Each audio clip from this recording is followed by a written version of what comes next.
And by the grace of God, the New York Jets 2025 season is over.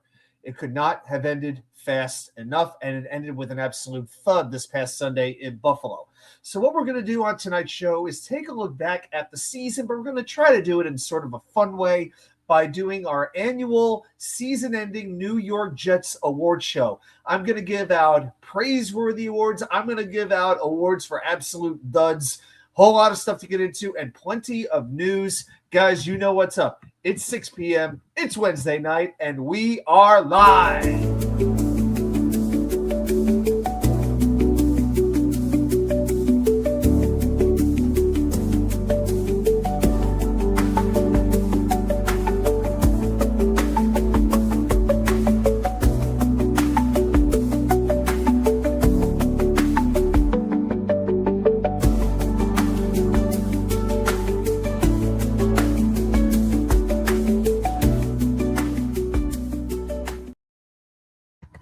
And well, welcome everybody to New York Sports WickerMedia. I'm Walk2K99. Thank you as always for joining me for our weekly Wednesday Night Live extravaganza. I hope you appreciate I dressed for the occasion. That's right. I got my sport coat on and a Lions Bridge soccer shirt on. It felt like a formal night, so what the heck? Yeah, I'm dressing up for the occasion. Couple of quick show notes before we get into everything. Please hit that thumbs up. Hit the like button. Helps get the word out about the channel. Please subscribe if you haven't already. Share with a friend, an enemy, a family member, the homeless guy on the street, whoever you deem necessary. Very much appreciated. And I got to say, we are growing. We are growing. I don't know why, but when I did the Jets-Patriots preview video, maybe I took a few shots at New England along the way. That video got a lot of views. I figured I almost didn't want to look at the comments because I figured about 90% of it was Patriot fans just looking for a way to troll Jet fans. But hey, it got a bunch of views. But the big announcement is starting next week. I will be going on live at 7 p.m., and this is a permanent change going forward. We've been talking for a little while now about a new job possibility. Well, I can tell you the job has come through. Thank goodness for that. And I start the job this Friday. So just 2 days from now, I will be starting a new job. And with the requirements, basically the longer commute is what it is. I'm going from a 5-minute commute to about a 45 to 50-minute commute. It's just the way it is. It's fine, but it's a better job. It's, in my mind, a better school. So I am very much looking forward to it.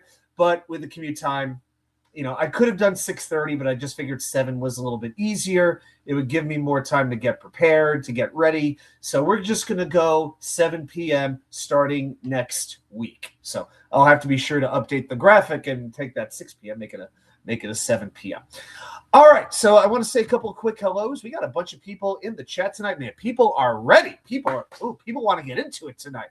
All right, well, first of all, we got to go family first. We got to go with the great Pa2K99 holding down the fort in downtown New Brunswick, New Jersey. Thankfully for him, he is not living in New York City where, well, the public trans just went up again to $3. What a shock. But Happy New Year indeed to everybody. This is now our second show of the new year since last week. We finished the show shortly after midnight. So always appreciate you being here. The great Tony Alexio, Happy New Year to you as well. Not the most shocking news. He wants Aaron Glenn fired. All right. The great David D. giving the double thumbs up. I know David's in a good mood for a number of reasons. Hire John Harbaugh and end the curse. Tony, if only it was that easy. Yeah, if only nobody else wanted him, I'd say that's a fantastic idea. The great Jets Worldwide is here. How you doing, my friend? Jets Worldwide, you're still doing the game show on Sundays? Yeah, doing the match game? Yeah, I was just wondering, but Jets Worldwide, definitely check out his channel. Subscribe if you haven't. Fantastic guy for sure. Fire useless Glenn. We want Harbaugh. Here's the difference between, I think, me and some other people, and I appreciate the congrats as well. And I'm going to get into all of that in a little while, but I am not somebody who would fire Aaron Glenn just to hire, a freaking broomstick the way some people want. All right, there are some people who believe Aaron Glenn cannot possibly become a better coach. The only way I would do it is if you have that Bill Parcells like you had years ago. like Mike Vrabel, who was available last year. Unfortunately, the Patriots knew what they were doing, and they fired Gerard Mayo just so they could hire him. I did not see that head coaching candidate out there until the news broke that John Harbaugh got fired or got let go or they parted ways, regardless of how you want to frame it. But I will tell you this, if that is something the Jets would do, and we're going to get into all of it a little bit later, I don't know how you could possibly argue for keeping Aaron Glenn if John Harbaugh would come to the New York Jets. More on that in a little bit. All right, so we're going to get into all of that, but let's talk about what's on my mind because I got a few things that are pissing me off. Okay, match games coming back during the offseason. Okay, that's good. And also, hopefully, Johnny will be good and ready to go for it, too. Worldwide's asked me to guest on there. I've always had a good time doing it. It's tough to get the matches, but it's always a very, very fun time. All right, couple of things in the world of New York sports. First of all, in hockey, amazing job by the New York Islanders, embarrassing the New Jersey Devils 9-0 Tuesday night. Yes, this is hockey. Absolutely. Both of these teams amaze me. How the Islanders have risen. It makes no sense to me, considering for so long they could not score goals. Yes, they added Matthew Schaefer, but they didn't really change much else on their roster. You know, they added Anthony Duclair, who's very hot and cold. But for the most part, it was the same roster. But it's working for them, and credit to them. And then I look at how shaky the Devils are. Wow. They've lost 6 of 8. This is either going to be absolute rock bottom or this is going to be their turning point. It's going to be one or the other. But the Devils have lost 6 of 8 games after getting off to a white-hot start to start the year. They have really been struggling for several months now. And as for the New York Rangers, they're dead. They put Igor Shesterkin on IR. That punk, J.J. Peterka, ran into him. He was a punk in Buffalo. He remains a punk in Utah. Once a punk, always a punk. I dislike him almost as much as I do Tom Wilson. If you know, you know. Adam Fox hurt again. He goes back on long-term injury reserve. But hey, the Rangers got their outdoor win. They beat the Panthers in a baseball stadium. Whoop-de-doo. On national TV. They remain 6-0 in outdoor games all time. Apparently, all the Rangers need to do is blow the roof off the garden, literally, and they'd be unstoppable. My gosh. The Rangers are as dead as the Jets are. Moving on. On to the Knicks. They've been a disaster the last week. 3 straight losses. Detroit wasted them by 20 points on Monday. Now, Josh Hart has not been playing, and it's been a big loss. I guess he's out promoting his burrito at Chipotle's around the country. Well, they got the crappy Clippers tonight, but one thing I'm learning about this Knicks team, it's so much about Karl Anthony Towns and how he plays. And I still have to worry a little bit. When Jalen and Towns are on the floor together in the playoffs, can they beat the best teams? I'm especially talking about from a defensive perspective. When Towns is on, the Knicks are nearly unstoppable. But he has not looked good the last little while, and I got to tell you, I'm starting to get concerned. And as far as the New York Giants go, the 5th pick is locked in. Most people think that they will land John Harbaugh. I can tell you this, they will not lack on competition at all. All right, so let's go ahead and remove that right now. Hey, Danger Zone, how you doing? Definitely subscribe to the Danger Zone, to his channel.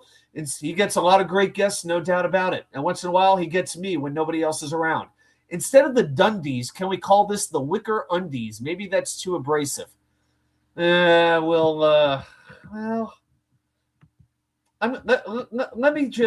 think about that briefly. Yeah. There we go. Thank you very much. So, yeah, I'm going to go ahead and remove the banner for a little bit. There we go. All right. Tony, unleash the like package. Yes. Pound that thumbs up for sure. All right, guys, so we're going to do this just a little bit differently than how we normally do it now that the season is over. Let's do a quick recap. You know what? Let's go ahead and move on to the New York Jets. Greg Giannotti, your thoughts, please. This is the New York Jets where careers come to die and the worst memories of your life are born. And every day I see more and more wisdom in that statement. I really do. All right, so usually for these game recaps, I break down the offense, I give you some defense, I give you some specials. There's really no point in doing that. I'm just going to give you, here's how I'm going to do it. I'm going to give you what my 5 bold predictions were, and I'm going to give you some stats from the game that I think sum it up. Also some season stats And then we'll get into the snap counts. Then we'll talk about the draft, some news. We'll go from there. Reminder, guys, if we get 15 likes or more or $15 in super chats, we will do the wheel. We got the Jets wheel ready to go. If you want it, we will do it. So I predicted the Bills running backs would top 150 yards combined. 206 yards. They got one rushing yard for every bone in the human freaking body. I predicted Keon Coleman would top 50 yards, which he hadn't done since week 1. Came pretty close. He had 49 yards. I think I should at least get half credit for that. I predicted that the Jets would get an interception once again. What can I say? That pretty much sums it up. Breece Hall would get at least 20 rushes. He was declared out for the game. I predicted the Jets tight ends would get a touchdown. Andrew Beck did score a touchdown. He's somewhere between a fullback and a tight end, so I could get partial credit on that. My final score prediction was Bills 30, Jets 17. It turned out to be 35-8. Let's just talk a little bit about this game. So for the final stats, first downs, Buffalo with 30, the Jets with 9. Fourth down conversions. It wasn't amazing. Did Buffalo even need to activate their punter for this game? Every time it was a fourth down, they were going for it. And I don't want to hear about how Matt Prater, the kicker, got hurt. They disrespected the Jets like nobody's business. The Bills go 3 for 5 on fourth down. The Jets go 1 for 3. Total yards, the Bills get 470. The Jets 122. Yards per play, Buffalo 6.5. The Jets 2.7. Yards per pass. By the way, this is Mitch Trubisky, not Josh Allen. Mitch Trubisky. Yards per pass. Buffalo 8.9. Jets 2.3. Woof. Red zone conversions. Buffalo 5 for 6. Jets 1 for 1. They had a 100% conversion rating. Time of possession. I talked about this. That Buffalo had the second highest TOP in the league. The Jets were 27th, and that's exactly what we saw. Buffalo 38 minutes and 20 seconds. The Jets 21 minutes and 40 seconds. So as we break this down for some final stats, I'm just going to I want to talk to you off of that. I just want to talk to you. Over the last 5 games, the Jets was outscored by 134 points. That is tied for the 6th worst point differential over a 5-game span since the 1970 merger. That is 56 years. The Jets end the season as the only team in the NFL to give up 500 points or more. Bill Parcells once said he would quit if he ever had a defense that gave up 400 points in a season. The Jets end the season as the only team with a net point differential of minus 200 or worse. The Jets trailed by double digits for 53% of their offensive plays this season. That's the highest percentage by any team this century. The only other teams at 50% or higher, there's only 2, the 2011 Buccaneers and the 2000 Cardinals. We have to acknowledge this is a historically bad team, and there's a lot of blame to be passed around, no question about it. But I don't think it's a situation where you just fire the coach and boom, everything is fixed. Harbaugh will change that statement. He could. Hey, I've wanted John Harbaugh here for years. For years. I still don't expect it, though. Hey, Billy, I can't stay long. I can only hit the like and say we're not getting John Harbaugh, so everyone stop dreaming. Billy, you said it succinctly, you said it quickly, and I believe you said it correctly. I appreciate you stopping by, buddy. All right, so let's get into the snap counts here. Now, we're not going to do the snap counts for this game because, honestly, who cares? We are going to go snap counts for the entire season. So I'm going to display the total. The only exception is going to be the offensive line because the website that I use doesn't include the offensive line. But we know the same OL started for every single game, so we're just going to skip the OL. But we are going to look at every single position besides OL and see who played how often. Billy, I think there's a direct correlation between the removal of the flight crew cheerleaders and the Jets' losing streak. Discuss. Well, at least the Jets made the playoffs when they were around. So the flight crew was canceled when? So they haven't appeared since 2022, and they did settle a wage theft lawsuit with former members in 2016. So actually, yeah, they've been gone. It's been a lot more than that. I don't know. Maybe we need some 250-pound women doing it. I don't know. Maybe we need to bring the flight crew back, but a different type of flight crew. Maybe that's what we need. Hey, the great Nick Teodoro's here. Check out his channel. If you're a pro wrestling fan like I am, check out his channel. He breaks it all down. Just hoping Harbaugh and or Stefanski stays out of football for a year. And next year, when we get rid of AG, we'll have a good crop of coaches to theoretically choose from. I'll be interested to see if John Harbaugh, I can't imagine here's the thing. Harbaugh will have a job when he wants it. I don't have any doubt about that. Does he want to jump right back into it? It's not a bad observation, Nick. It's really not. Everybody seems to be assuming that Harbaugh is going to have a job next year. No matter when he comes back, he will be the most sought-after candidate. I fully believe. I don't expect Sean McVay or anybody like that to get fired anytime soon. So, yeah, can't wait, Billy. Can't wait. So, yeah, but Nick already going off the assumption that Aaron Glenn will be fired after next year. All right. Hey, it could very well happen. But again, I can't do a situation where it's like, okay, here's our opponents. This is what our record's going to be next year. Can we have an off season first? Not that I expect us to go from 3-14 to 14-3, but can we at least see what this roster is going to look like next year? And after the draft, there's going to be a little bit of excitement again. That's how it always goes. Yeah, the roster is in shambles right now thanks to injuries, trades, and other reasons. But at least they have the resources to go ahead and change it. All right, so let's get into these snap counts. Let's talk about it. So on offense, the Jets had 1,048 snaps, and I think 1,024 of them were horrible. Anyway, Justin Fields played 501. That's 48%. Tyrod Taylor, 296. Brady Cook, 251. So Fields definitely played the majority of the snaps. Tyrod came in second. Brady Cook a little bit behind in third. Now, running back, here we go. Breece Hall, 61%. Oh, uh-oh. It looks like some of my numbers got erased. Okay, we can fix that. I had so many numbers to break down here. Okay, so Breece Hall had 640 snaps for the year. All right, so 640. Isaiah Davis had 285, so 61% and 27%. Andrew Beck, who I put in the running back category, 110, played 10%. The fact that Braylon Allen played only 4 games and 58 snaps was absolutely damaging for this offense. Without him, there was no other player like him on that offense. Khalil Herbert, 50 snaps. Kenny Nwangwu, 28 snaps, both at 1%.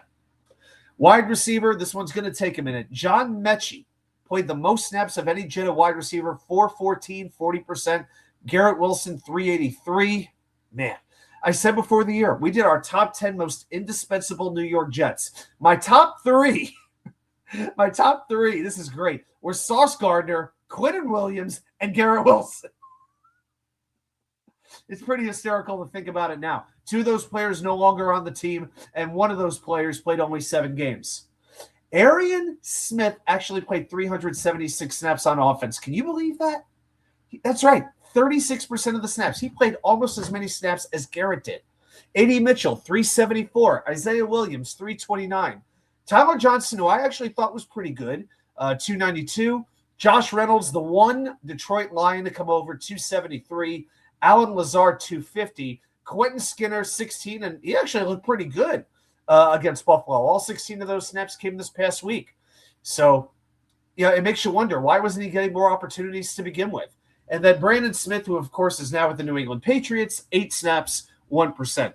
Tight end, Mason Taylor was getting the time, 654, 62%. Jeremy Ruckert, 494, 47%. And then just get a few reps here and there were Stone Smart and Jelani Woods. Jelani Woods, I don't have an award for him, but I'm going to call him Mr. Inactive. It felt every week Jelani Woods would get benched, and I just never understood why. I never understood. I'll tell you, I'd rather have Jelani Woods on the field than Jeremy Ruckert.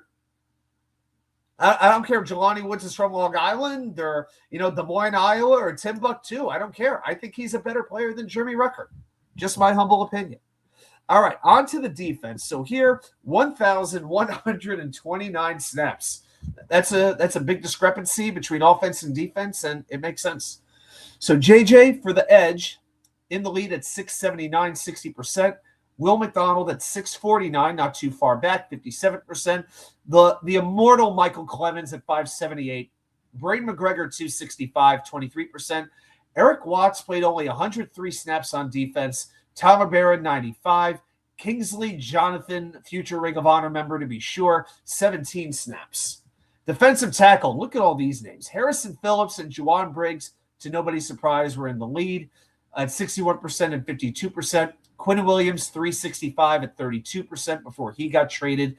Jay Tafele, 230, 20%. Kalen Saunders, 141. Peyton Page, 61. Mozzie Smith, yikes, 54. And Leonard Taylor, why they didn't give him a chance, I don't understand. But they let him go. He goes to New England as well, 47 snaps. Linebacker, Jamian Sherwood. Say what you will about Jamian Sherwood, but at least he plays. At least he's durable. 1,111 snaps. So he only missed 18 snaps all year. 98%.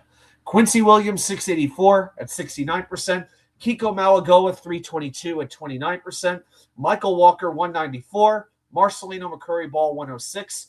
And then the two and only, Mark Robinson and Cam Jones, 4 snaps each. I mean, considering the Jets don't even use a 3-4, they use typically 2 linebackers most of the time and occasionally 3 linebackers, and they had to go through 7 linebackers to get through this season.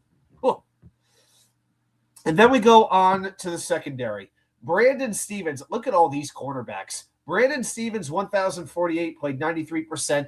Despite the trade, Sauce Gardner still had the second most snaps at corner, 410. Isaiah Oliver at 322. A.Z. Thomas, 311. Jarvis Brownlee, 280. Quantas Stiggers, 247. Michael Carter II, 145. The just amazing Jordan Clark at 139. Jasir Taylor, 121. Samuel Womack, 73. Trey Brown, 54. I mean, we have Trey Brown. The Bills had Trey White. And then when I had wings on Sunday, they served it to me on a tray that was gray. So I had Trey Gray while watching Trey Brown and Trey White. Try saying that 3 times fast. Anyway, safety, Malachi Moore definitely showed out as a rookie, 950 snaps. Andre Cisco. Oh, boy, I'm ashamed to say that I was happy for that signing. Ooh, I will take the L on that one, guys. L on me for that. 499. Tony Adams, 468. Dean Clark, 180. Kadron Smith. Did you see him trying to tackle on Sunday? Oh, my God. 69 snaps. And Jarius Monroe, 3 snaps. Guys, look at these names. What coaching staff wins with this roster? Wow. Wow, wow, wow. That was ugly. Billy, I have a strong feeling it's going to be Kyler Murray and Ty Simpson at 16. I am dreading this Kyler Murray thing. Dude, I don't want any part of Kyler Murray. I know some random Cardinals blogger put out a possible trade there that looked pretty favorable for the Jets. For what I hear about his work ethic and all that kind of stuff, his attitude and whatnot, why would we want him? I think he's on the wrong side of 30. What if the Cardinals ever won with Kyler Murray? Why would he come here and transform the Jets? I got no interest in Kyler Murray. I don't give a damn if he's free. I don't. And if the Jets take Ty Simpson at 16, I wouldn't feel good about that either. I would take Ty Simpson with a second-round pick, but that's it. That's it. I'm not using a first-round pick on him. I am not reaching for a quarterback. Not doing it. Build up the team. Get the best freaking players you can get. And we'll talk about those players in due time. But believe we got 4 months to talk draft, okay? There is plenty of time to do that. But, Billy, I can tell you, if we wind up next year with Kyler Murray and Ty Simpson, and that Simpson pick is at 16, I'm not going to feel very good about it. Jets just need an average quarterback, wide receiver 2, put AVT at Simpson's spot. The offense is good. Quarterback, wide receiver 2. So then you put AVT at guard, but then you still need a center. That's the one thing you need there. And what are you doing with Breece? Are you keeping Breece Hall? That's my question there. I like Braylon. I like Isaiah.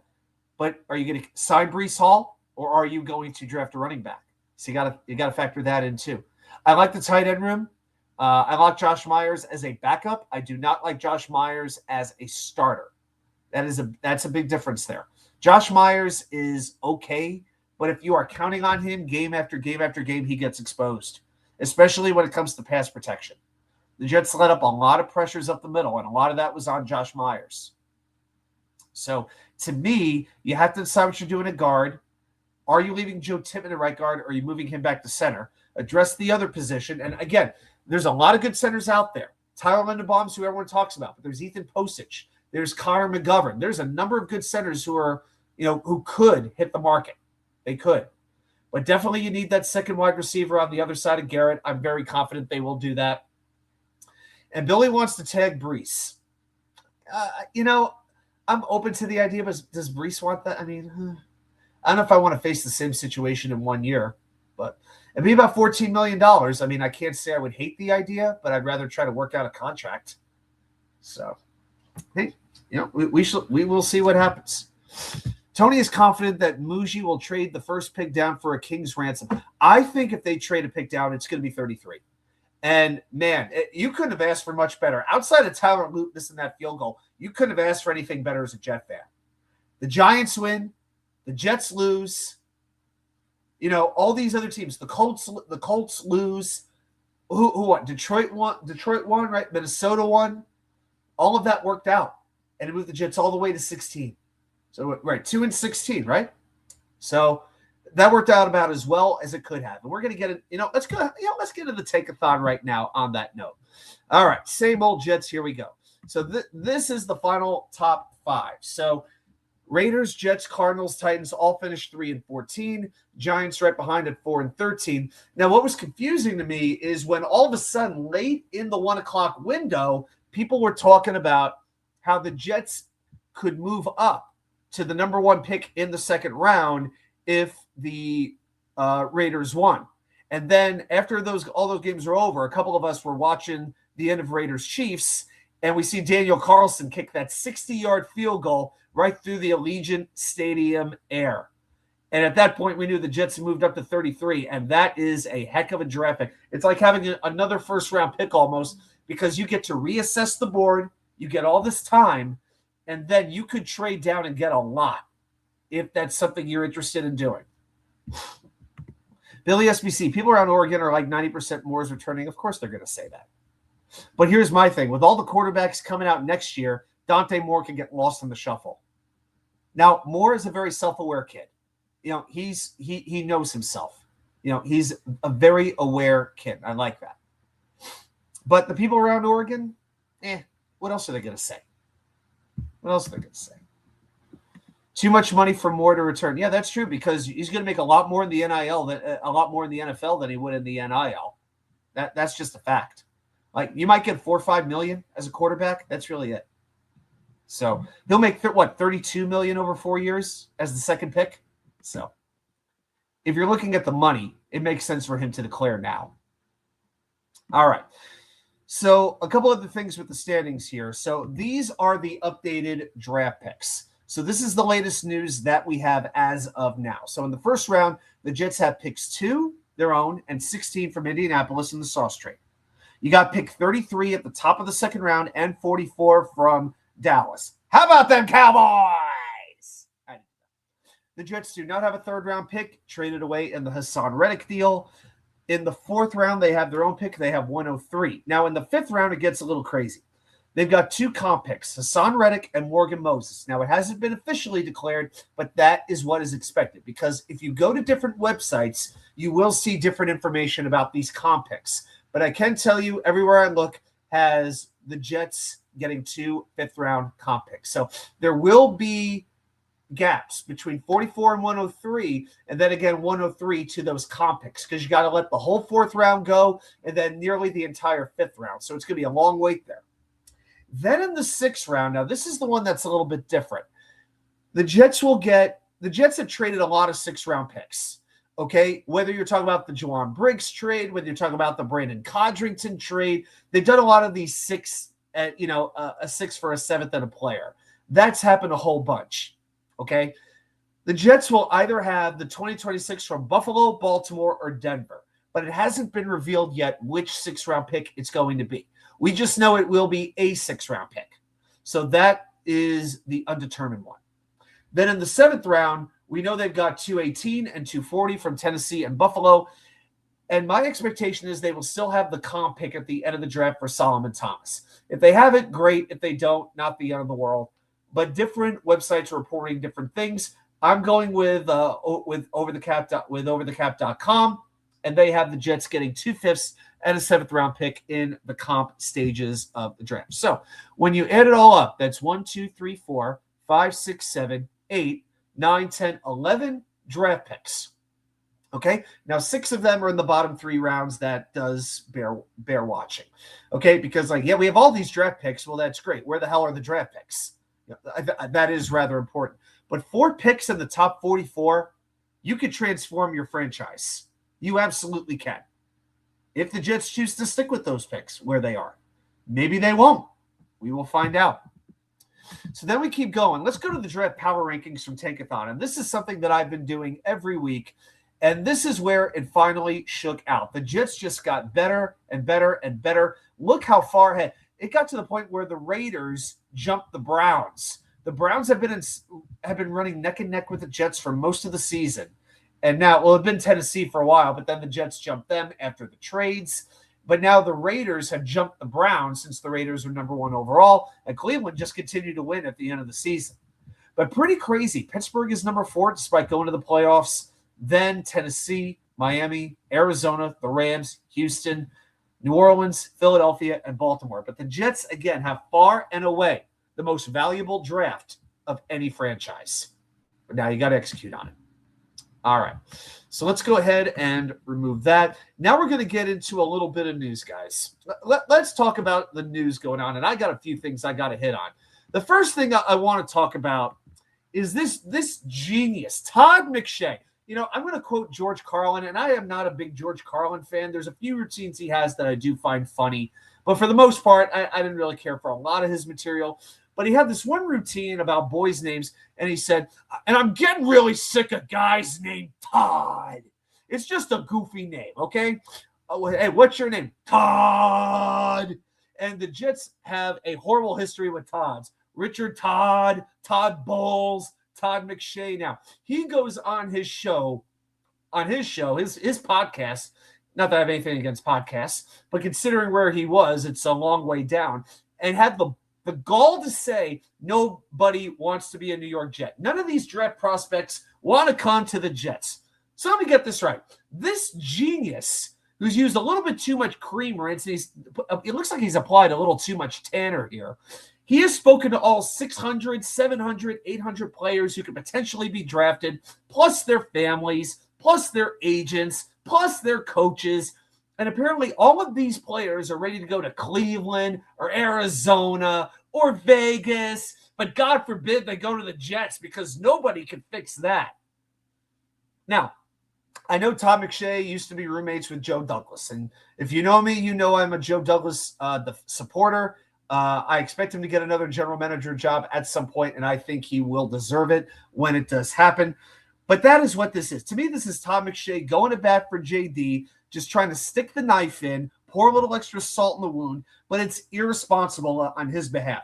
It is an attempt. What Tom McShay is trying to do, he is trying to be relevant, which he hasn't been since ESPN kicked his tanned ass to the curb years ago. Because they knew he was a Mel Kiper wannabe and he wasn't as good. But these kids want to be drafted regardless. There's no way around it. They will go where they want to go to. How many players have really held out and said, I'm not going there in the last 40 years? 2, John Elway, Eli Manning. That's it. Nobody else. You're going to tell me that there's going to be some guard or some wide receiver who refuses to go to the Jets? Stop. Just stop. Todd. Enough of him. I don't want to look at his face anymore. All right, so the head coaching vacancies. We've got 7 right now: Arizona, Atlanta, Baltimore, Cleveland, Vegas, the Giants, and Tennessee. Now, let's go ahead and address John Harbaugh.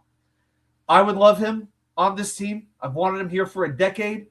Like I said, I would advocate Aaron Glenn staying unless there is a proven coach who is substantially better and has a really good track record. And to me, Mike McCarthy is not quite on that level.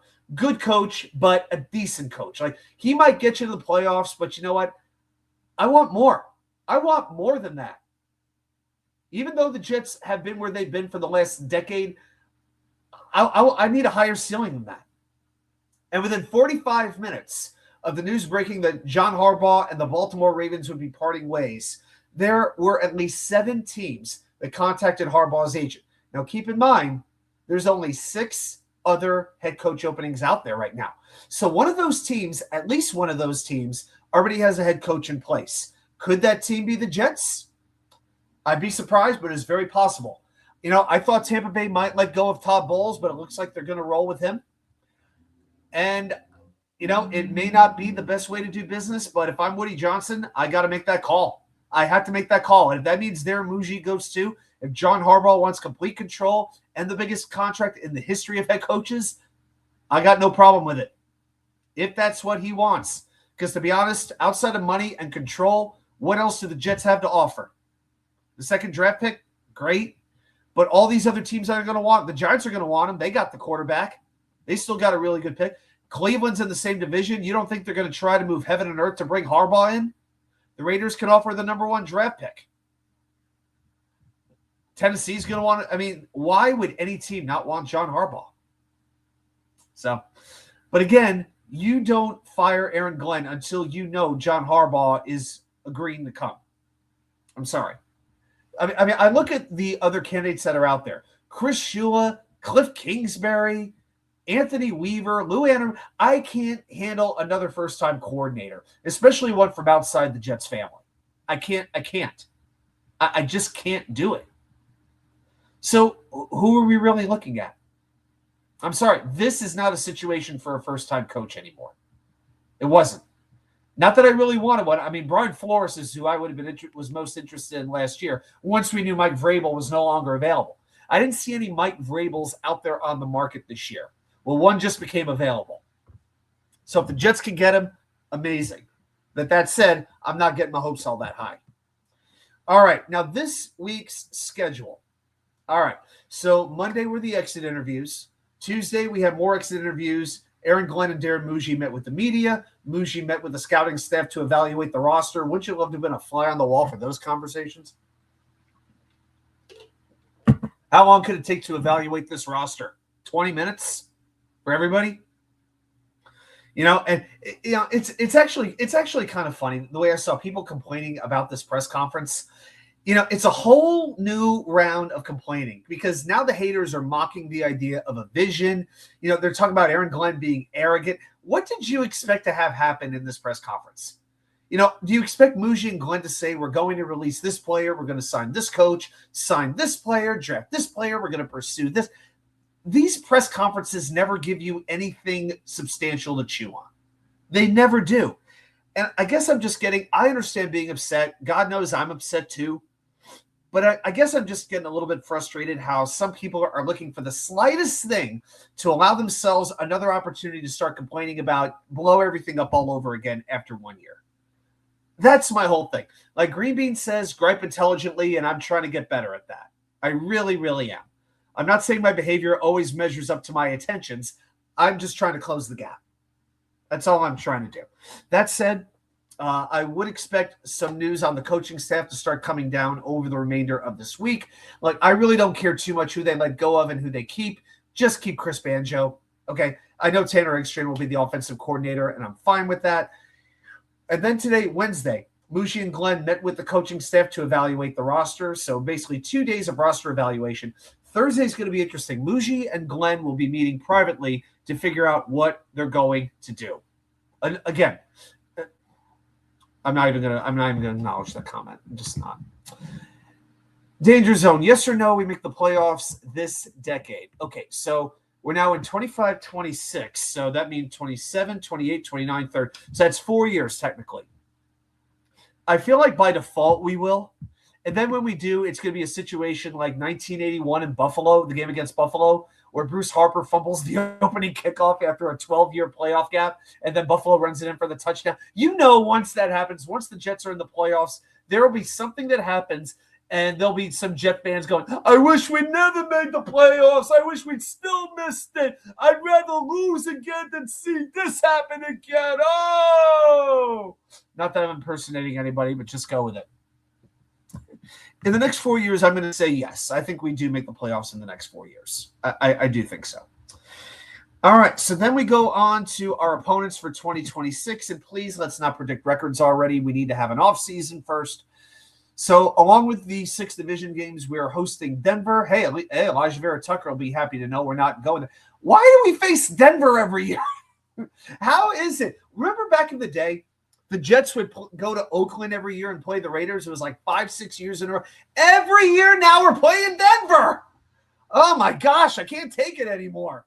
At least John Franklin Myers is a free agent. Maybe he'll be gone. We're hosting the Packers, hosting the Raiders, hosting the Vikings, and hosting the Browns. And then we go to Chicago, probably the last time the Jets will ever play at Soldier Field. We're going to Detroit. We're going to Kansas City. Let's hope that game is early in the year. Maybe Patrick Mahomes will miss it. We're going to, Irving, California to face the Chargers. And then the most recently added games are Tennessee. Let's go to Nashville. Let's go, baby. And Arizona to face the Cardinals. So I think in a number of these games, you'll have a substantial amount of Jet fans, especially Nashville and Glendale, Arizona. So, yeah, I mean, people are saying, oh, that's a brutal schedule. That's a hard schedule. I ask you, what would be an easy schedule? The Jets do have the Raiders, the Browns, the Titans on the schedule. You know, I mean, what would be an easy schedule for the Jets? Montana State? You know, Southern Illinois University, Florida A&M, North Carolina A&T. Is that the schedule we're looking for? The great Grandizer, Baba Booey, to you, wonderful Adam, to you and your wonderful viewers. Hey, Grandizer, appreciate you stopping by. Hope you're having a great, great week. Okay, and then, I think that's it as far as the news goes. All right, guys, it is time to get into the main content. Again, please hit that thumbs up. And a reminder for anybody just joining, this is our final 6 p.m. show. Starting next week, because of a new job, we will be here 7 p.m. every week. Tony wants to resign AVT for backup. Tony, that's what Josh Myers is for. Who do you want starting, Josh Myers or Elijah Vera Tucker? It's Elijah Vera Tucker, and it's not close. I know AVT has had injury histories, but you know what? I want AVT more than I want Simpson. And I give an incentive-laden contract, but you know what? AVT is a starter when he plays. And there's the rub. But no, I believe in Elijah Vera Tucker, just like Joe Hendry. All right.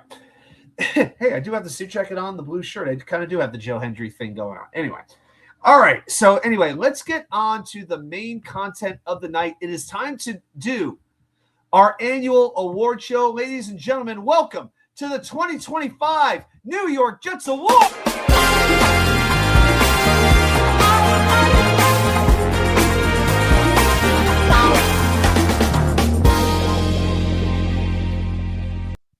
All right, here we go.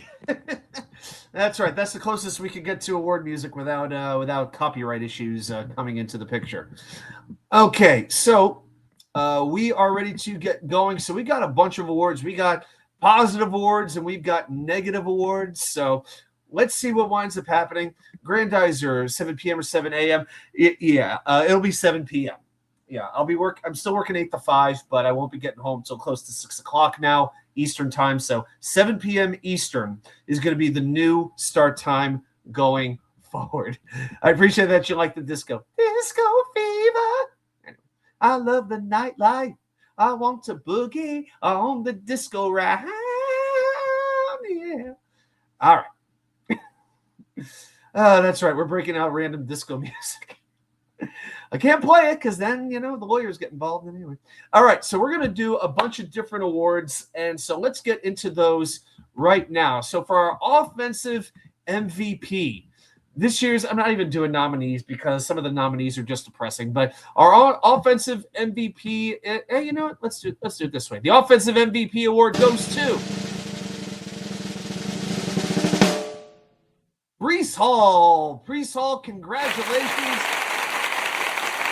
As we congratulate you, and we look at Breece Hall's numbers, hit 1,000 rushing yards for the first time in his career, 1,065 yards, only 5 touchdowns. That was the disappointing number. Here you see him running for one of those touchdowns, leaving the New England Patriots in the dust. It's nice seeing the silhouette of Nick Mangold there in the background. Rest easy, King. And 1 touchdown pass as well, which we will talk about in a little while. That's right. Alicia Bridges. Yep, yeah. I was shocked when I found out she was white. Yeah, anyway. Oh, boy. So Breece Hall, congratulations. He wins the offensive MVP. Then we go to the defensive MVP. Very, very difficult to do on this kind of a show. But let's see if I can move this. Yeah, let's move. Yeah, I'm going to move this up a little bit. There we go. All right. I'm going to move my drum roll button so I can access that a little bit more easily. Our defensive MVP. Who could it go to? Not Quinnen, not Sauce, not Jamian, not Quincy, not Will, not JJ. The winner for the 2025 defensive MVP is Juwan Briggs. Now, if I had told you before the season, what were the odds that Juwan Briggs would be arguably the best defensive player on the Jets? What kind of odds could you have gotten on that? But look at the numbers. 4 sacks, second on the team, only to Will McDonald, 10 quarterback hits, and you look at the way he earned playing time. And I know a big part of that was Quinnen Williams getting traded. But the first game of the year, he had the 4th most snaps of any defensive tackle, 21%. Towards the end of the season, he was playing in 3 out of 4 snaps. He was relied upon. He was valuable. An excellent trade by Aaron Glenn and Darren Muji, no question about it. And not only that, like I said, he plays almost a dozen instruments. He's a fine musician as well. You know, maybe one day he will be doing that. So, let's see. Isaiah Williams from practice squad to Pro Bowl returner. Oh, Tony. Oh, we're going to talk about Isaiah Williams. We got there. Oh, yeah. Grandizer, for anyone who may not know, is a Dolphins fan. On the Fin side, the longest running Dolphins podcast used to do this, had a long list. Briggs is a keeper, no question about it. I think it's one of those first right of refusal free agent situations for Briggs. He's not going to go anywhere. Okay. Now, if you have a most valuable player, well, we'll have one more most valuable player. And I think for what we had on special teams, for the first time, I am unleashing a special teams MVP. It could go to one of several players, but the winner is for special teams Austin McNamara. The definition of consistency. Just look at what he did. 45% of his punts landed inside the 20. Not only 9% of his punts went for touchbacks. That's amazing. And he averaged 43 net yards per punt, 7th in the NFL. And it's a shame he didn't get to the Pro Bowl. But again, when you're a Jet all the way from your first cigarette to your last dying day. And you know what? A lot of fans are just going to pick the players from the best teams when they don't know better. And so Austin McNamara, hey, this front office was criticized when they let go of Thomas Hennessy and let him go to San Francisco. McNamara proved to be far, far better. Worked out great. All right. Then we go on to our next category. Now, if you got most valuable players, by contrast, you also need a least valuable player. And I'm not doing one on special teams because special teams doesn't deserve that. Well, actually, I could, but I'm going to save that one for later. Offensive least valuable player. And the winner for offensive least valuable player is Justin Fields. Yeah, I think he pretty much deserved that. You know, Justin Fields, he had 2 great games, but his season ended on IR. And not that he has the worst numbers in the world, you know, like he didn't turn the ball over all that much, but it's more than the numbers. It was the way he played quarterback, how indecisive he was, how uncertain he was, the way he would take 9 hours to hold on to the ball. He may as well have been counting 5 Mississippis from the time he took the ball to the time he started to throw. He finished with a quarterback rating of just 38. That is around 30th in the NFL. And the Jets gave him $30 million guaranteed. And again, I think it was a worthwhile signing. It was worth the chance. But the bottom line is they could not change him. This was not like going to San Francisco and getting your career resuscitated like Sam Darnold did, like Mac Jones did. This wasn't like that. So the Jets are no quarterback rehab spot. Fields made us miss Zach. I mean, it's a little bit of recency bias, but believe me, I saw some similarities. Yeah, I definitely don't miss Zach. McNamara was robbed as MVP. Pretty funny that Breece didn't get it from his teammates. You know what? I think there's something about resilience and enduring because I think you kind of know what to expect from Brees. I think sometimes it's about how you do compared to your expectations. And I think that's why Isaiah probably got that award. Just my theory on that. All right. Enough of Justin Fields for now. Defensive least valuable player. Now, I could have gone a number of directions over here. So I wound up going with this particular player as defensive least valuable player. Quincy Williams. Upcoming free agent who I am 99.9% sure will not be back. He never looked comfortable at all this season. Constantly over pursuing tacklers, took bad angles again and again. This was the Quincy Williams that was back in Jacksonville before they released him and the Jets, took him when Joe Douglas rescued him and the Jets turned him into one of the better linebackers in the NFL. It wasn't that long ago. The Jets were thought of as having the best linebacking unit in the NFL. What happened to that? You look at a 14% missed tackle rate. That is the worst he's had since he was in Jacksonville. That was his worst rate in 5 years. Now, I know he played with a broken hand. I give him a little bit of respect for that, a modicum of respect for that. But look at his coverage was horrific. When quarterbacks threw in the direction of Quincy Williams, they had a rating of 132. And the best you could be, I believe, is 163 point something, right? Quincy Williams could not cover at all. He does not fit. I think and now that he's 31 years old, it's just time to move on. So Quincy Williams gets our LVP for defense. Grandizer, the list the OTF would do in that effect, you'd want to expand your list for the future. I could. Yeah, I could add like a coach award or something like that under the radar. Here's the thing. I didn't want to overlap too many names, but I could add some more in the future. So we almost had a third Williams brother last year, and now we'll have 0. Hey, we got Quinn and Quincy and Isaiah. Yeah, we'll have an Isaiah Williams. Maybe he's a distant maybe he's a second cousin. I don't know. All the Williams are related, right? Okay, so from defensive least valuable player, let's go to the best acquisition. So this is not a draft, but this is either a trade or a free agent signing. And the winner for best acquisition goes to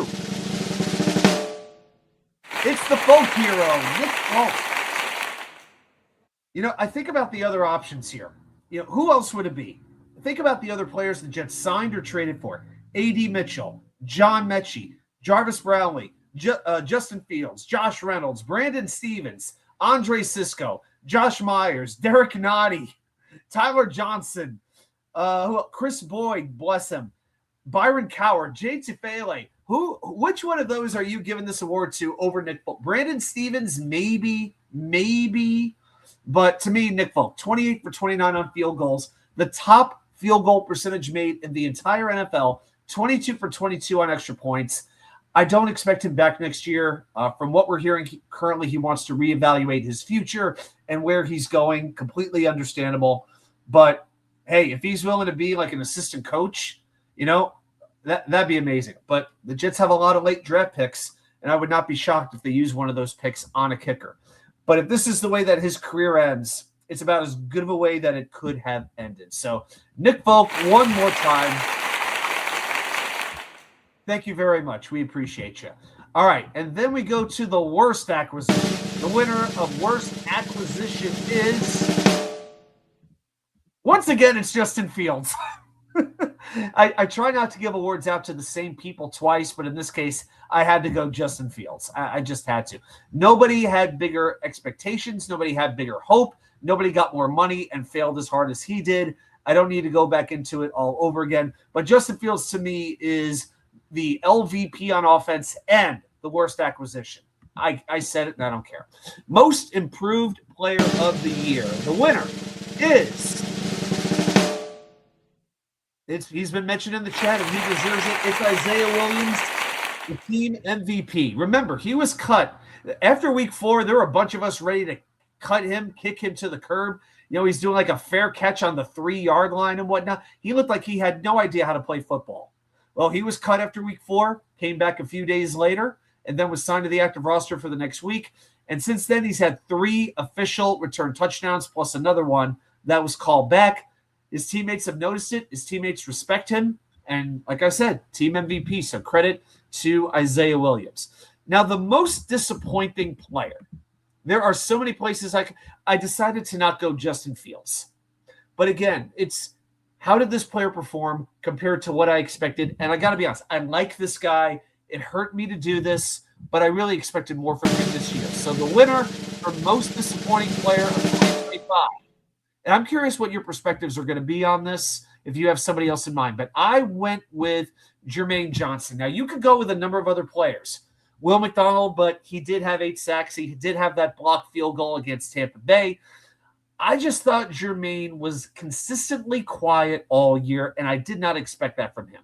He played 13 games, 3 sacks, only 6 quarterback hits, 41 tackles. Danger going with Josh Reynolds. I didn't have any expectations for Josh Reynolds, really. He was plugged into a starter role because he was the best of a bad lot. I didn't really have high expectations for him. Who else would you really give it to? I mean, I've given Justin Fields 2 awards already, like 2 Razzie awards. I thought about Andre Sisco also, but I guess I had a higher standard for JJ. And even Jamian Sherwood. You could have gone with Jamian Sherwood also, but he did have some good moments, and he did play, pretty consistently. I just think he was used out of position. I think he was put into the wrong spot for this defense. Hopefully next year, Sherwood is out of the Mike linebacker role, plays off to the side, and the Jets bring in an Alex Anzalone, somebody like that, to quarterback this defense. There's no excuse in my mind for JJ. None. I expected coming off the Achilles, you know what? He was out for a year. I need better than 3 sacks, 6 quarterback hits, and 41 tackles from Jermaine Johnson. I just do.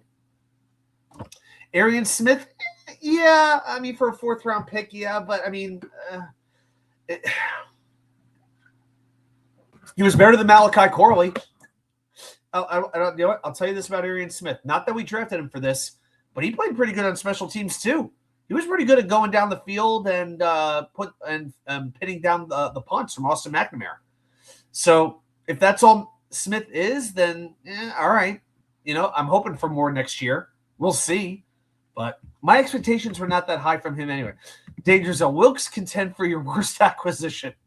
You know what? Very, very fair point. Very, very fair point.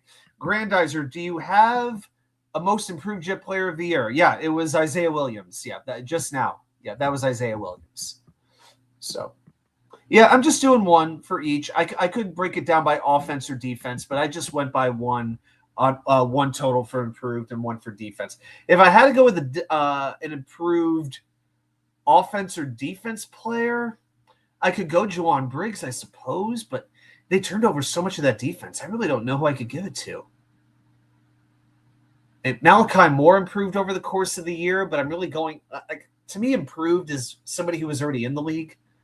So, yeah, to me, that's a difficult one to give. Like, to give it to somebody on the defense, I just don't have it in me. Maybe Jeremy Ruckert. He played a little bit better.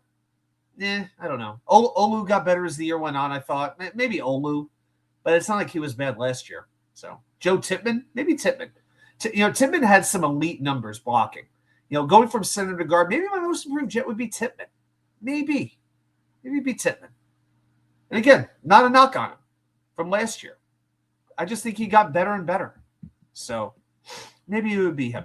All right, we're going to go to Rookie of the Year. I wanted a separate category for the rookies, and there's a number of players that you could go with. But at the end of the day, my Rookie of the Year for 2025 is Armand Membu. The first-round pick played all 999 snaps. The only time he came out, I think he played nearly the entire season. There were a couple of plays where the Jets weren't using 5 offensive linemen, like trick plays, that kind of. Other than that, he was on the field, had only 1 holding penalty, had a couple of false starts, but I thought he showed good poise and amazing ability to run block. Did get beat now and then, had a couple of rough games, but you saw an absolute building block for the future in number 70, Armand Membu. And we saw how he basically, bitch slapped Christian Barmore, who deserved it, as it turns out.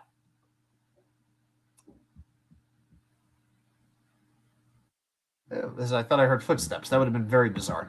Okay, we got a few more categories to do. We've got the best game. So I'm going to do the games, best game, worst game, best play, worst play. And then we're going to grade the offense, the defense, the special teams, and the coaches.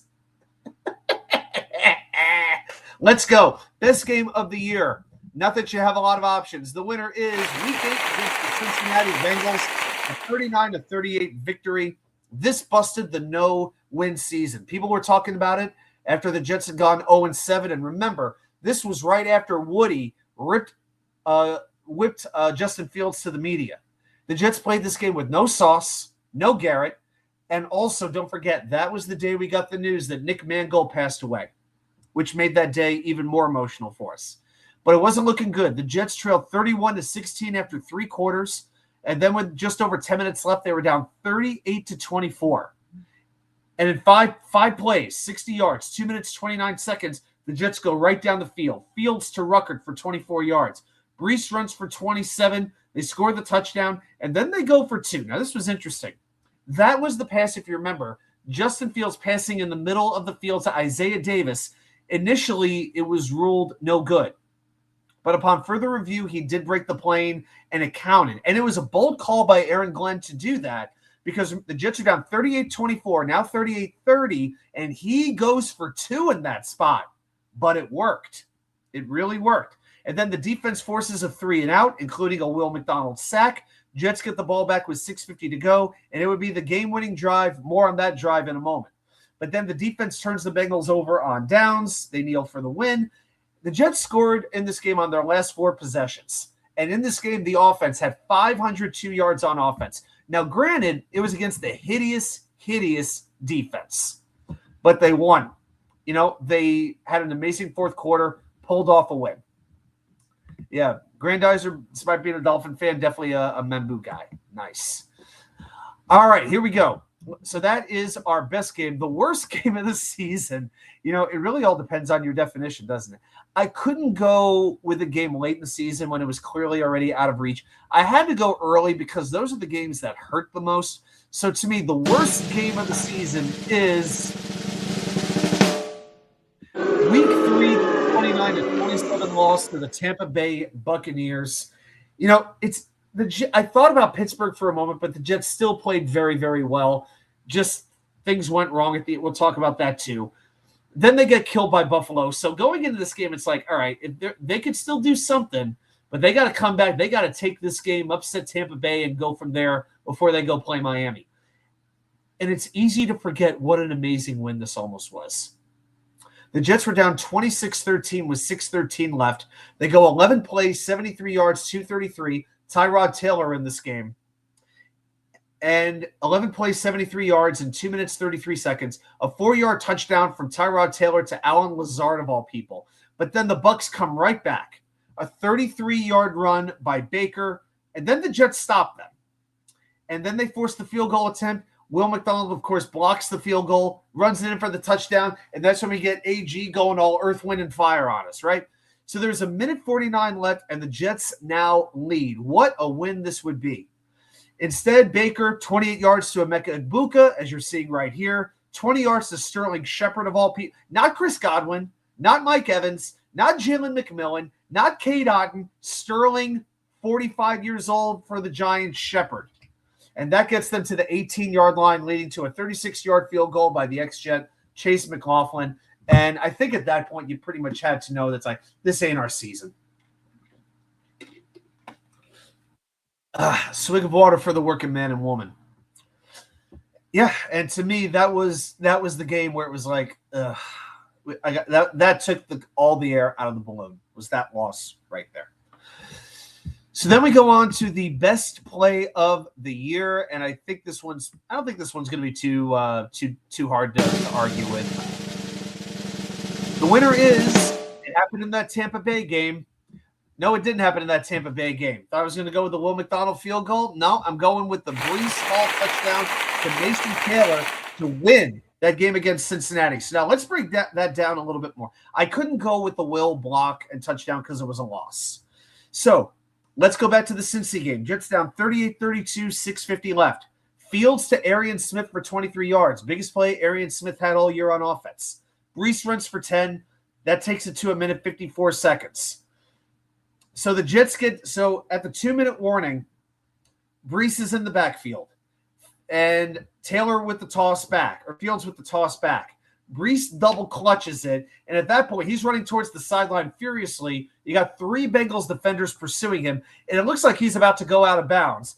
He gets rid of it somehow, and the Bengal defender, as you can see right here, both of them, the linebacker and the corner, I think it's Cam Taylor-Britt, they got their backs to the throw, so they don't even see the ball coming in. Mason grabs it with 2 hands, and the Jets go on top. Awesome play, and then the Jets defense does it from there, and the Jets win the game. Then we go on to the worst play of the year.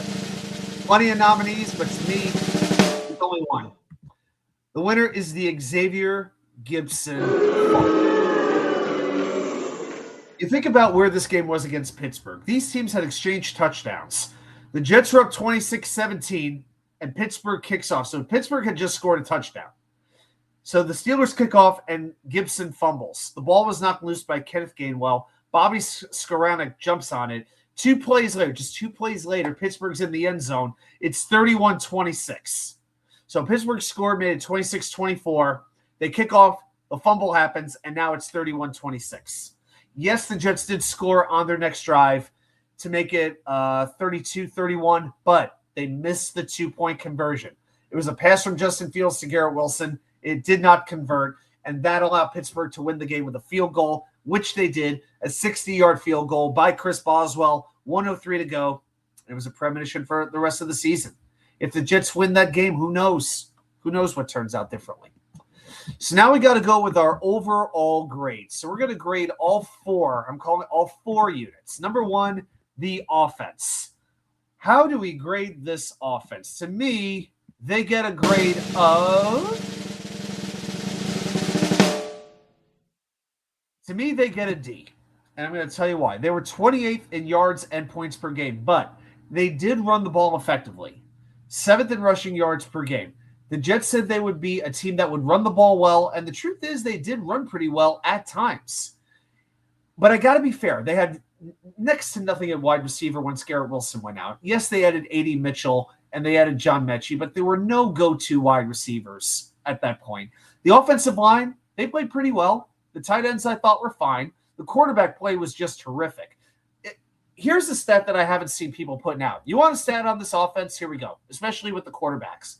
The Jets averaged 145 passing yards per game. That is 18 yards less than the team that ranked 31st. Jets averaged 145 passing yards per game. Next worst team, 163. How bad is that? So I'm giving them a D. I think that's a very fair grade. Then we go on to the defense. Well,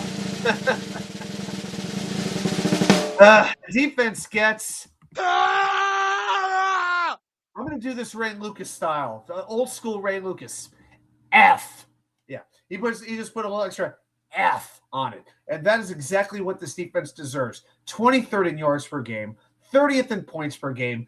4 takeaways all year, last by a wide margin. By the way, did you know the Jets didn't have an interception on defense all season? Did anybody know that? Not like anybody ever talked about it. No. My God, there's no other grade. It's an F. It's an F. Nothing else but an F. Then we go to special teams. Special teams grade. They get a grade of... A. They get an A. I can't make it an A plus just because of the Gibson fumble. But they finished number 1 in DVOA in the entire league. We talked about Folk. We talked about McNamara. Plus, McNamara is a pretty damn good passer, as we found out. 4 return touchdowns between Isaiah Williams and Kenny Nwangwu. One of them taken away by a bogus penalty. And the Jets had some gunners. You know, not Kenny Nwangwu, Quantez Stiggers, Arian Smith, who would pin those punts down very, very effectively. You know, it's not just kicking and returning. You got to have blockers. You got to have gunners. The Jets had all of it in spades. They get a grade of A. Again, only reason it's not an A plus is that one Gibson fumble. And then we go to the coaching grade. All right, I'm going to get a little. If I have one grade that I think is going to make people stand up and be shocked, it's going to be this grade. But keep in mind, to me, this is more than just Aaron Glenn. there are a number of things to factor in here. So to me, my grade is going to be, I'm going C-, and I'm going to tell you why. Chris Banjo brings this up substantially. I think Chris Banjo was that good. I think also this roster did not have a lot to work. Steve Wilkes, absolute F. Chris Banjo, A+ in my mind. Tanner Engstrand, I feel like it was very hard to evaluate him because he only had so much to work with. But when it comes to how Glenn performed during the game, most I think of what the issue with Glenn was the way he handled himself in press conferences and how he could be a little bit defensive or very defensive at times. And that is all fair. But I thought for the most part, he didn't have a lot of egregious errors during games like I saw with Robert Saleh, with Adam Gase, with Todd Bowles, with Eric Mangini back in the day. You know, I thought he used timeouts well. I thought he used challenges well. I thought all of that stuff for the most part made sense. Now, there were issues. When you have 12 men on the field on offense, you got some problems, okay? But I felt there was enough there to work with where I'm good with some of these coaches. Some changes are desperately needed, but again, I think a lot of times the best players make the coaches look good. So that is my reason why I only went C-. I know some people would go straight F, but I'm trying to look at the whole picture. And when you factor in Chris Banjo, and in my mind, a very incomplete offense that had absolutely enough quarterback play, I can't kill the coaching for that. So that is how I saw it, and that is pretty much where what the awards are for the night. Okay, so now, let's add that back up. All right, so hey, hope you enjoyed that little segment. It was I definitely had fun putting the awards together, and we're gonna do the trivia in just 1 second. Next week, we'll start to look ahead at the roster. We'll do a little stay or go. We'll do some stuff like that, and maybe we'll do like a little playoff recap. Just kind of talk about that. Just see what stands out. But there'll be plenty of time to break this down. Free agency doesn't start for like 6 weeks, but we'll do some free agency previews. We'll do some stay or go. I'll talk about what I want out of this offseason, what the Jets need the most. We got a bunch of stuff coming up. And, of course, it will be happening here 7 p.m. every Wednesday night. So let's go ahead and do what we do every single week. Every week, you know what happens, guys. Every week, I head down into the labyrinth of Jets knowledge, and I bust open the books. I dust off the Encyclopedia Britannica. I head into the Jets dark web, and I, Watch2K99, challenge you, the most loyal fans of the most loyal fan base in the National Football League. Just how much do you know about your New York Jets? So if you're ready, you better be ready. Let's play. Jets trivia, and tonight's question goes like this. Name the 10 Jets with at least 100 receiving yards for the 2025 season. So there were 10 Jets with 100 receiving yards for the whole year. Grandizer, we spin the wheel. We need a few more likes to do that. Not there yet. Sign or walk free agency? I got you, Grandizer. So 10 Jets. We know no Jet had more than 400 yards receiving all year, but 10 had at least 100. Can you name them?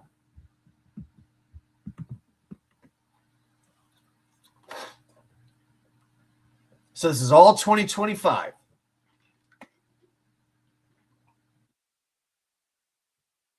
All right, danger zone goes with Breece Hall. Breece Hall is correct. Breece had 350. All right, so Dane, good job there. So anybody with 100 receiving yards for the season or more for the Jets. 10 players. Danger zone goes with Jeremy Ruckert. Yep, Jeremy Ruckert finished 8th with 179. So we've got Breece Hall and we got Jeremy Ruckert.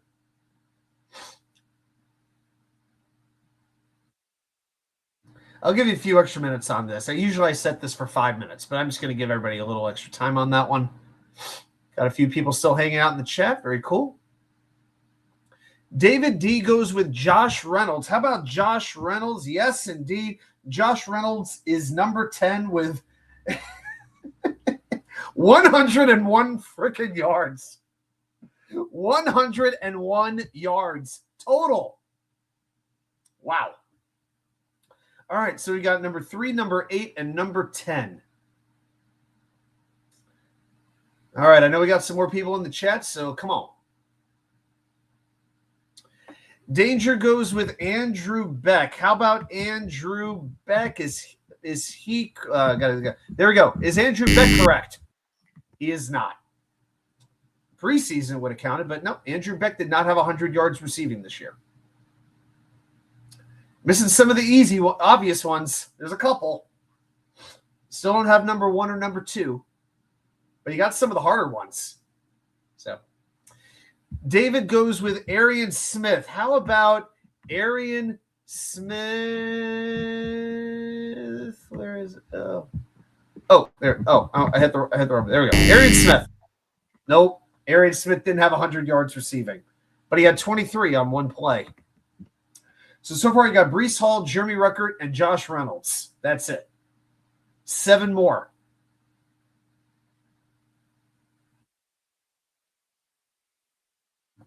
One thing's for sure, you're definitely going away from wide receivers.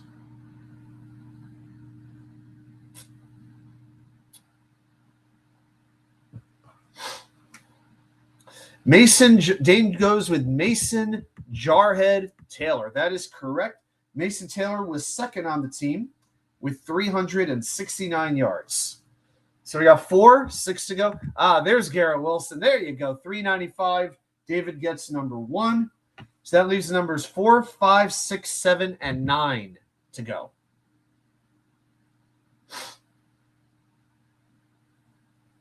So yeah, one of these let's see. One of these players did win an award tonight. One of them won an award.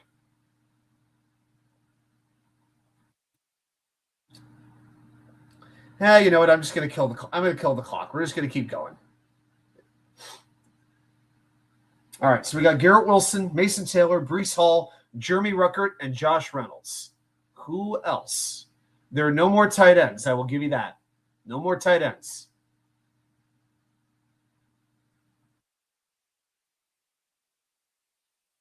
Danger Zone goes with Isaiah Williams. Isaiah Williams is correct. Number 9, he had 169. So we got 4, 5, 6, and 7 left.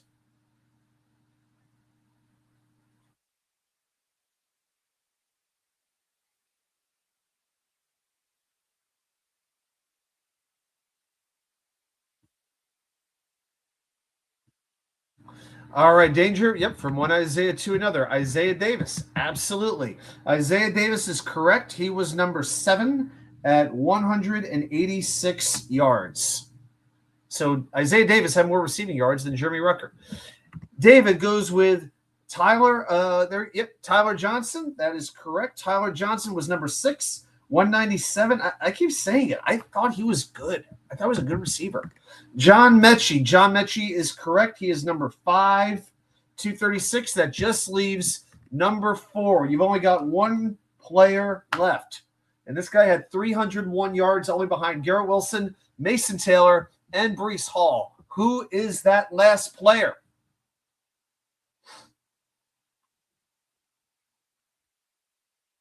Way to go. I can't take all of them. Yep, Grandizer. Yep, David said Tyler Johnson. So, yep. There's one left. So, David, Grandizer, anybody else still hanging out in the chat? There's a few people left hanging around. If you've got one more name, this is the number 4 leading receiver for the Jets this season. Give it like 1 minute.